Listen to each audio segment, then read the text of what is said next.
Grand Rising, family. Grand Rising. Little passage today from the prophet about crime and punishment.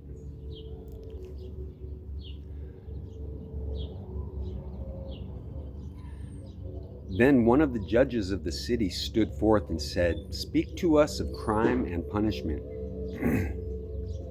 And he answered, saying, "It is when your spirit goes wandering upon the wind, that you, alone and unguarded, commit a wrong unto others, and therefore unto yourself.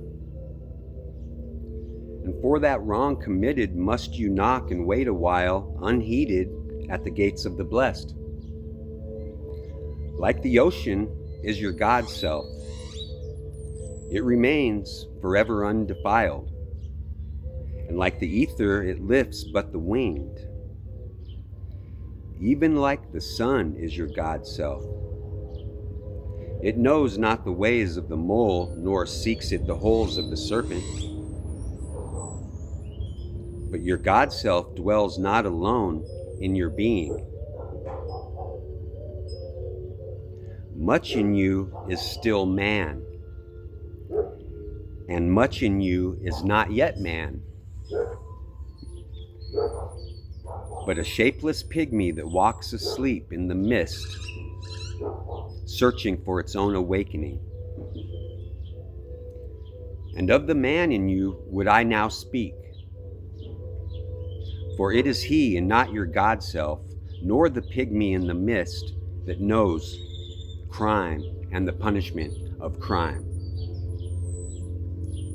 Oftentimes I have heard you speak of one who commits a wrong as though he were not one of you, but a stranger unto you and an intruder upon your world.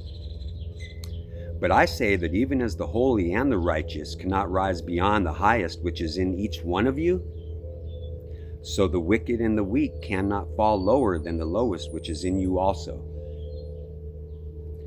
And as a single leaf turns not yellow, but with the silent knowledge of the whole tree, so the wrongdoer cannot do wrong without the hidden will of you all. Like a procession, you walk together towards your God self. You are the way and the wayfarers. And when one of you falls down, he falls for those behind him, a caution against the stumbling stone. Aye, and he falls for those ahead of him, who though faster and surer of foot, yet remove not the stumbling stone. And this also, though the word lie heavy upon your hearts, the murdered is not unaccountable for his own murder, and the robbed is not blameless in being robbed. The righteous is not innocent of the deeds of the wicked, and the white-handed is not clean in the doings of the felons. Yeah, the guilty is oftentimes the victim of the injured,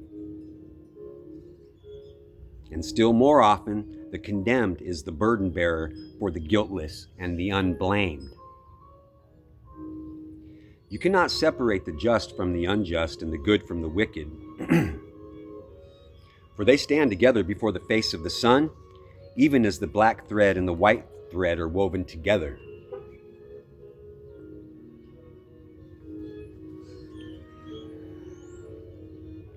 And when the black thread breaks, the weaver shall look into the whole cloth, and he shall examine the loom also. If any of you would bring to judgment the unfaithful wife, let him also weigh the heart of her husband in scales, and measure his soul with measurements. And let him who would lash the offender look into the spirit of the offended. And if any of you would punish in the name of righteousness, and lay the axe unto the evil tree, well, let him see to its roots also. And verily he will find the roots of the good and the bad, the fruitful and the fruitless. all entwined together in the silent heart of the earth.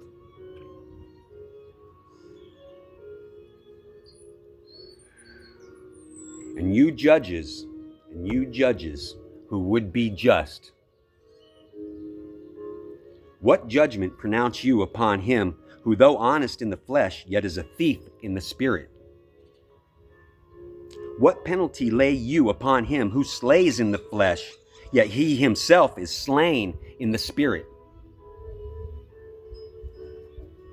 And how you prosecute him who in action is a deceiver and an oppressor, yet who also is aggrieved and outraged? And how shall you punish those whose remorse is already greater than their misdeeds? Is not remorse the justice which is administered by that very law which you would fain to serve?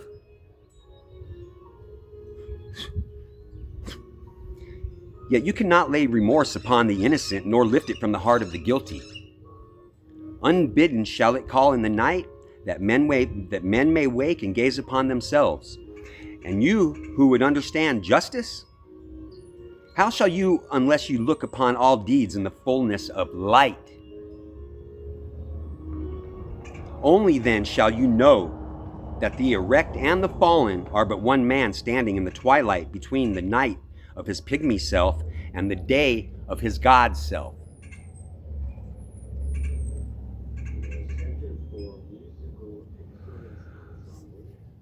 And that the cornerstone of the temple is not higher than the lowest stone in its foundation.